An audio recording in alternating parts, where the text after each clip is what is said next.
This is the Traxxas X-Maxx, considered by many as the greatest off-road vehicle ever made.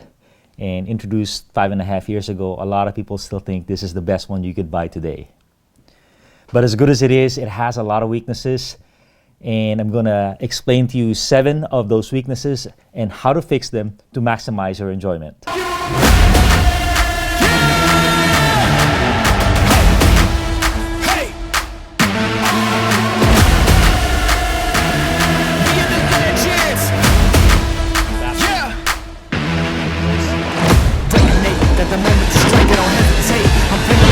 They spitting the venom, but I got the power. I ain't afraid.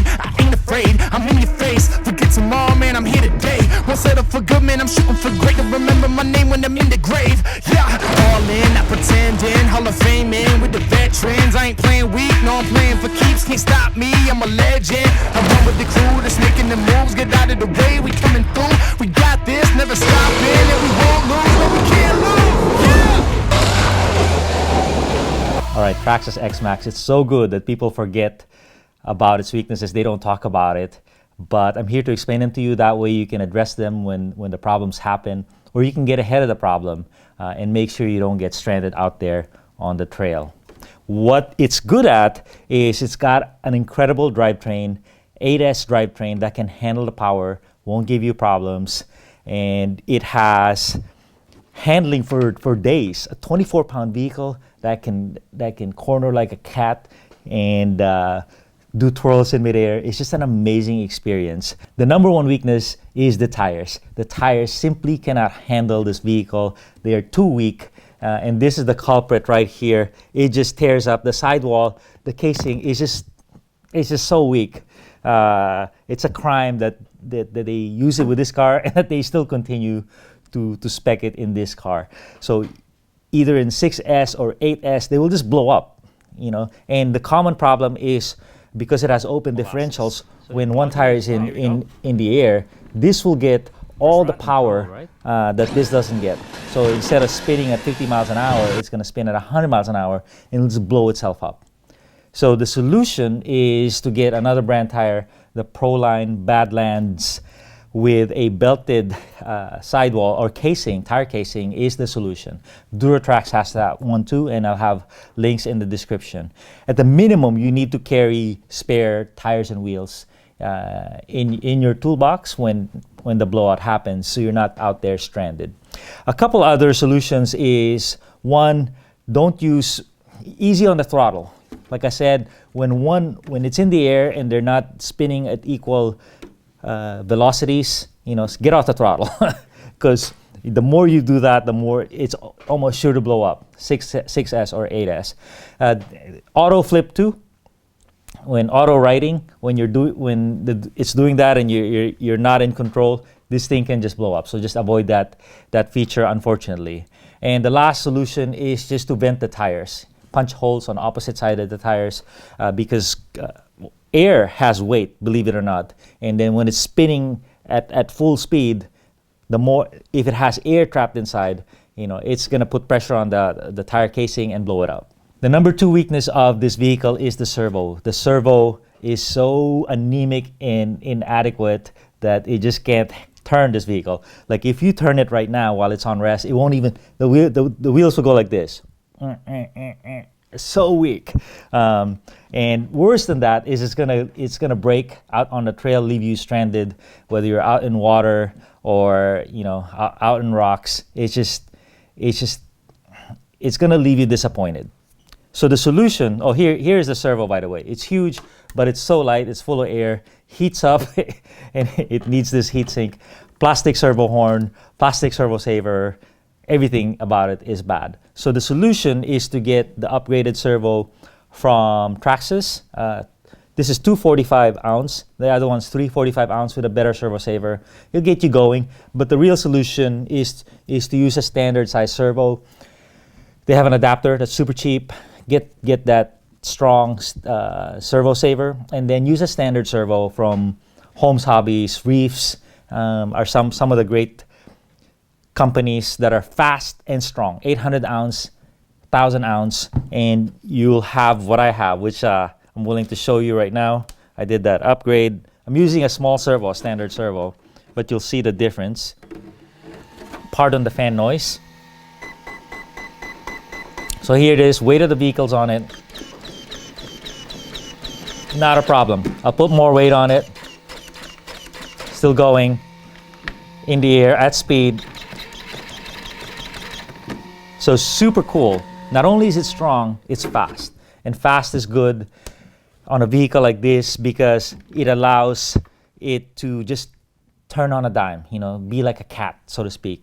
And when you are on super loose surfaces and you want to use the traction control, stability control, the faster the servo, you know, the earlier it can correct itself and it doesn't fishtail. It just goes straight when you goose the throttle. All right, the number 3 weakness is the ESC Burns Out. It's not up to snuff. It's pretty good, this one. The early models 5 years ago were really awful.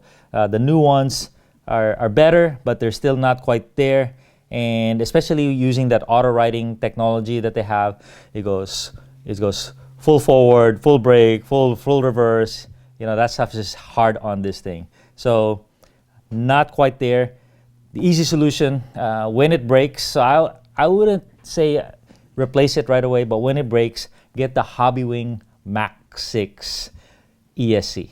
That one is just a beast. And it allows you to get more power, even on the same motor with this vehicle. So a lot of my footage is with this one. Maybe I'll show it to you. It's just a beautiful piece from Hobbywing. It's not the easiest to fit in. It's a little bigger, but it does fit in. But it stays cool. It's got a nice switch. Very cool little upgrade. Okay, the number 4 weakness of this vehicle is the front arms break. You know, when you land at an angle on the front, boom, 100 pounds of pressure on it, this thing will break and crack. And the solution is easy. They've made the arms heavier duty. Make sure you get the heavy duty ones. You'll notice, I'll show you a picture, that there's more material. The holes are smaller. And once you have that, they shouldn't break anymore. My left arm broke twice and then the right once. But once they were replaced with the upgraded arms, no problems. I'm not saying they'll never break, but it'll be robust from here on. The number 5 problem is this vehicle flips over a lot. And that's just kind of an unfortunate thing. A couple things going on with that. They knew it too. That's why they have that auto riding technology. You know, it's like 200 yards away, it can flip itself. But, you know, I've kind of given up on that because that just blows out the tires, blows out the ESC. And it is, you know, it's unreliable. It's hard on the vehicle. So the solution, there's 2 of them. One is get the Wide Maxx kit. Traxxas has recognized that vehicles are wider now, more stable, so they made a Wide Maxx kit. I believe it's 20 to 30 millimeters wider on each side. So, man, that thing is wide. So it's as wide as my new Arma Outcast 8S, and I noticed that thing is way more stable. So I don't have the wide kit yet. The other solution is to stiffen your shock oil. This thing does not have stabilizer bars, but notice how soft the springs are and the shock oil. So as you stiffen the shock oil, you'll prevent all that tipping and rolling over effect. All right, number 6 problem is the battery trays. The stock battery trays are very restrictive.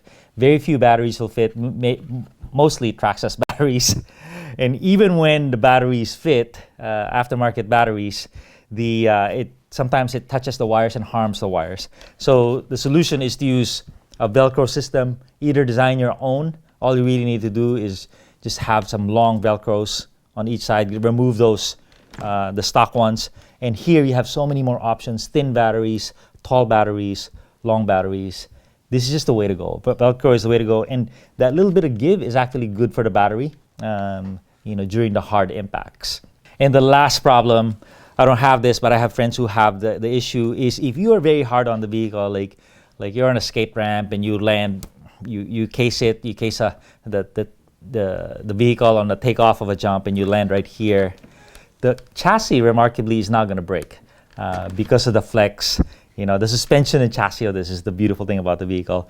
But that bend, it'll bend momentarily and return back into place. There's an aluminum shaft in there that's going to bend. And once that bends, it'll start making noise. It'll still work, remarkably so, but it'll make that vibrating noise, and it's touching the case. So what you need is a chassis brace. If that happens to you, I wouldn't say go at it right away, but if it happens to you, replace that shaft and get that chassis brace. M2C chassis brace is what you need.